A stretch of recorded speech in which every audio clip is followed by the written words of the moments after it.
Hey there, are you interested in writing a book and you wonder where do I even begin and what do I do after I begin? This video is for you because I am going to be walking you through the 5 simple steps you need to take to write a book.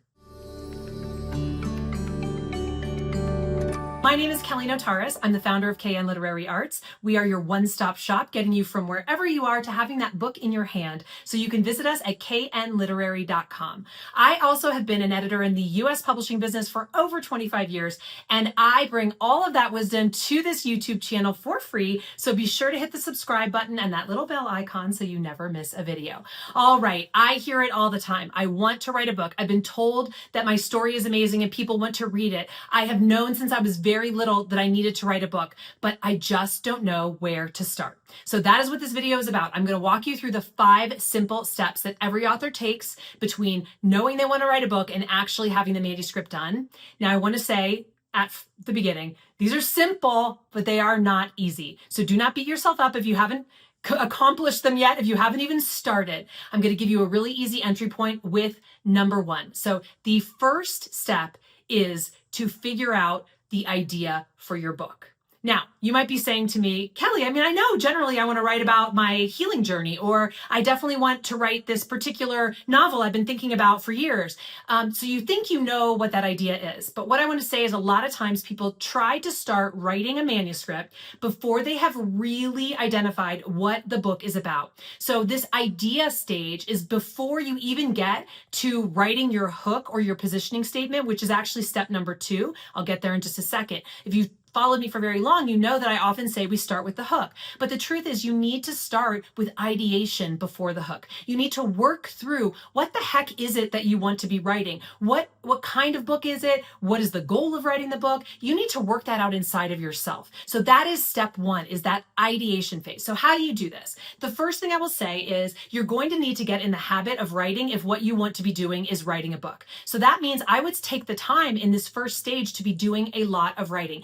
Not the kind of writing you think I'm telling you to do. I'm not telling you to write content for your book. In fact, it's the opposite of that. I want you to spend time writing just for the sake of exploration. I talk about this as exploratory journaling. This is where you can write a list of all the different things you've thought about writing about, and then you pick one at a time and set a timer for 10 minutes, and you write about what that book would be about if you wrote that book. Or you write about this topic and everything you know about it. You're just starting getting the juices flowing. I will say that one thing that I find is a lot of aspiring authors are just frozen in the not writing stage. This first stage of writing a book is so important because it gets you writing. So again, I love writing prompts. I love setting a timer.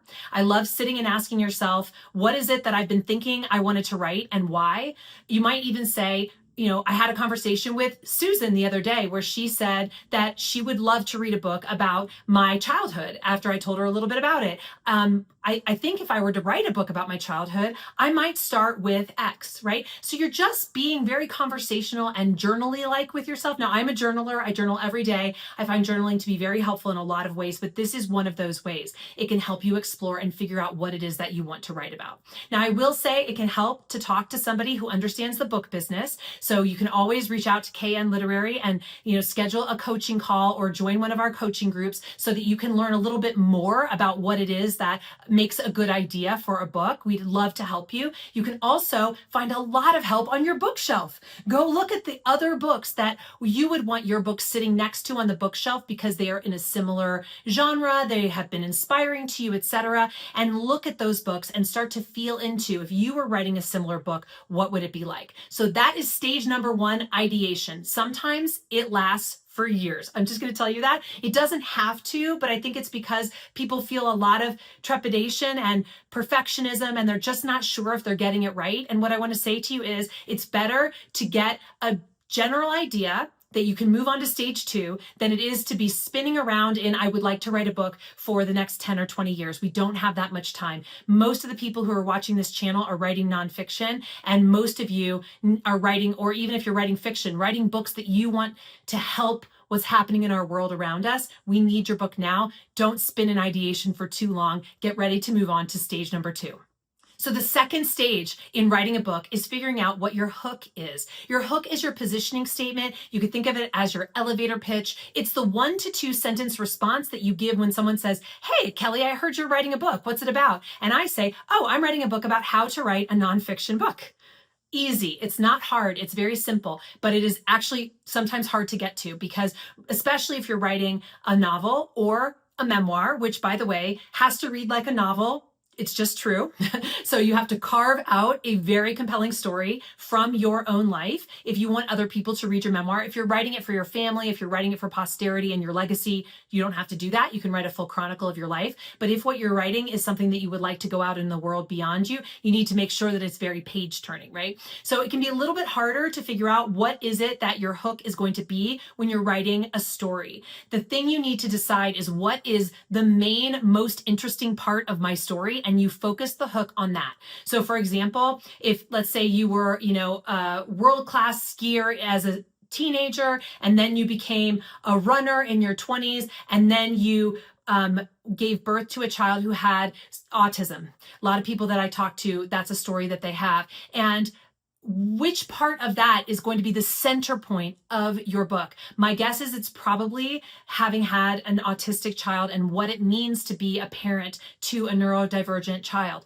And you will bring in the story of being the athlete, bring in the story of being the skier, but the main thrust of it is that particular story. So you have to ask yourself in your heart, what is the thing that I want to go out there that I think will be most compelling and will help the most people? That's what I'm going to call the hook of my book. And then everything else will get packaged into it for sure, but that's really going to be the centerpiece of the book. When you're writing a book that's more prescriptive nonfiction, like my book about how to write a book, it's easier to figure out what that hook is. What you really want to make sure is that you make it benefit oriented, that the person who reads it gets it, that's something they've been asking themselves, like, how do I figure out how to write a book? Oh, this book is how to write a book. Exactly. That's what I want, right? So you want to have that exchange with your would-be reader. You want them to already know they need something and for you to say, hey, that's the book I'm writing, right? So be really aware that you're always putting yourself in the shoes of your reader so that your reader is in sync with your book. And again, you might bring things into the book that the reader doesn't even know they need. That's fine. But when we're talking about that hook, it's our guiding light for the writing, for the publishing, and for the marketing of the book. We want to make sure it's really going to speak to your exact ideal reader. Okay, so what is the third step in writing a book? It is to craft yourself an outline or a structure that you are going to write from. This is a draft. Think of it as, I oftentimes say, like, your writing process, it requires you to take off and get out of the atmosphere with your spaceship, right? What is it that gets you up and out of that atmosphere so that you're in orbit and you're just working on your book? It's to have some support around what the writing needs to be. And I think that that is your outline. So you can think of your outline as the thrusters, the boosters that are on either side of that space shuttle as it heads out into the atmosphere. They can fall off at a certain point, but at least you have some sense of where you're going, okay? You've got some initial get up and go because you know, oh, in the introduction, I'm just telling that story about what happened that one time with a client. You already have it written down. You know what it is that you're meant to talk about. Now, for those of you who are writing fiction or memoir, it can be as simple an outline as my friend Rebecca Thorne's 5 sentences. And I'm going to link the interview I do with Rebecca down below so you can have access to that information as well. It's very simple. You just have some sense of what these beats are going to be over the course of the narrative arc, and then you can write to those. If you are more of what they call a pantser, flying by the seat of your pants, versus a plotter, somebody who really wants to know every single step of the way. I'm more of a plotter type, but there are plenty of people out there that are really successful as pantsers, but you have some sort of plan in place, okay? But if you're writing something that's a little bit more straightforward and prescriptive, I would say, let's say you have been teaching a particular methodology to energy workers for the last 10 years. You know what your curriculum is because you've been teaching it, right? Or maybe you walk actual clients through that. You're a coach or something like that. You know what your curriculum is. That becomes the step-by-step process that you turn into your outline. It's very simple to make that connection. When I was working on my book, It's exactly what I did. I was working with authors every single day. I knew exactly what they needed step by step. And so then I just put it into the right order and I started writing. Now, does that mean that the outline I created for this book is exactly the book? Not at all. Not at all. There's a lot I left out. There are things that I added in that I didn't realize I wanted in there when I started. That is okay. Perfectionism is the enemy of writing your book. You cannot be a perfectionist at any of these stages until stage 5, okay? No perfectionism. We are just getting things down and you're working from a quick and dirty outline to move into stage 4. So step 4 of writing your book is actually drafting the first draft. Now I say drafting the first draft might sound like it's overkill, but I'm saying that because I really want you to remember it is just a draft. As my friend Kate Christensen, who is an amazing novelist and memoirist, says, you just got to bash it out. You've just got to bash out that first draft, okay? If you don't do that, you won't have anything to work from. And until you have a first draft written, I have found most people don't, especially if you've started off a little bit insecure about your ability to write this book, you won't feel secure until you have a first draft bashed out. Ideally, it's a first draft you built on an outline, so you know that most of the content that's in that draft is in this particular order and it's things you actually want in the book.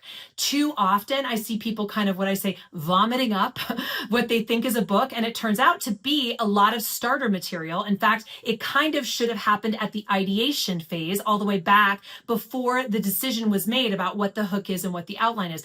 Oftentimes, if somebody's done that, they haven't actually started with an outline. So I always say you can go back if you have a draft that you've written without an outline, you can retroactively outline it. Now, here's something I will say that I have done recently that has been very helpful. If you have a ChatGPT Plus account, meaning an account that is paid or a Claude account that's paid, you can turn off share to improve the model for everyone, meaning that the content stays yours. It does not go out into the wider pool of the AI process learning system. And you can upload your draft, that sort of download that you made, and you can ask ChatGPT to give you a retroactive outline of what you have in there. Ask it to give you, a point by point of what you talk about throughout that manuscript, we'll call it for your sake, but throughout that long document of writing, and it can tell you, and then you can look through it and decide, okay, how does this really work for a reader? Is it in the right order? Probably not. Do I need all of this? Probably not. Do I need to add other things? Probably I do. Do I need transitions? Definitely you do. So this is how you can then build the outline that you then can slot that content into as starter content for when you're really working on that draft. But a draft of a book is something that's well planned, it's really focused, and it is the best way that you can get something you can then work with in stage 5. So this is probably, other than the ideation phase, which I said sometimes takes people a decade or more, this is actually going to be the longest phase of this process because you have to write the whole book. And most manuscripts are somewhere between 50 and 70,000 words. That's a lot of words. That's a lot of hours sitting down. If you don't have that time, no worries. You can hire a ghostwriter. We would love to talk to you at KN Literary. We have professional industry trained ghostwriters at the ready if you know you want the book in the world and you don't have the time to get this draft out. But that is part of the measure of whether or not this is what is being called for by life and your soul. Can you actually crank out that first draft? It may take years. That's okay. As long as you are steadily working on it, you are working on it. I often say, if you're not writing, you're not writing. But if you're writing, you are writing and you're working and you're taking the next step. And that is what step 4 is all about, getting that first draft down on the page. We have made it all the way to step 5 of writing a book, which is refining your first draft.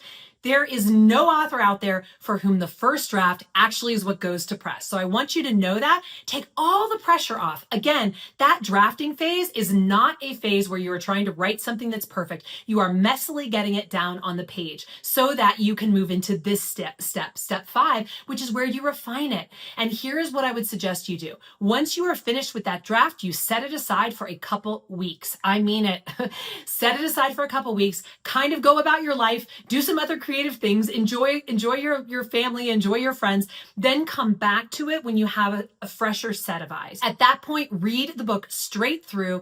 Do not edit. You can take a couple notes, but not too much. We don't want you to be interrupting the reader's experience. You are coming to the book in this refining phase as the reader, looking at it with new eyes, and you'll see things you couldn't have seen when you were deep in the download of that draft. So you'll see the places where it's working, the places where it isn't, the places where you need a little bit more, and you will find that you will have so much to do. And that at that point is where you actually go back and reread it with the editor eye, and you take a lot of notes on what it is that you want to be working on, because that's the place where a book that was good becomes great, in the refining stage. Now, I just read an article as of the time I'm recording this in the New York Times about an author who has taken 20 years to write her second book. She won the Booker Prize for her first book, and her second book is coming out. It took her 20 years. Okay, she won the Booker Prize. She is a working, serious author, and sometimes it takes the time it needs to. So I just want to say that to you, that you should not make yourself feel bad at all if you are not, cranking out this refined draft, but definitely give yourself interim deadlines so you know whether or not you are making your goal. Because what takes something from a dream to a goal is committing to action steps that will actually get you there. A dream is something we all might have. A goal is something we've committed to, and it's something we are absolutely certain we're going to do because we take action toward it. So I hope that this video has been really helpful for you, walking you through these stages. I would love for you to let me know down below in the comments, which stage are you at? What about this video helped you? Is there something else you'd like me to do a video on? Because I am here to serve you. So with that, I will say, as always, wishing you the best and happy writing.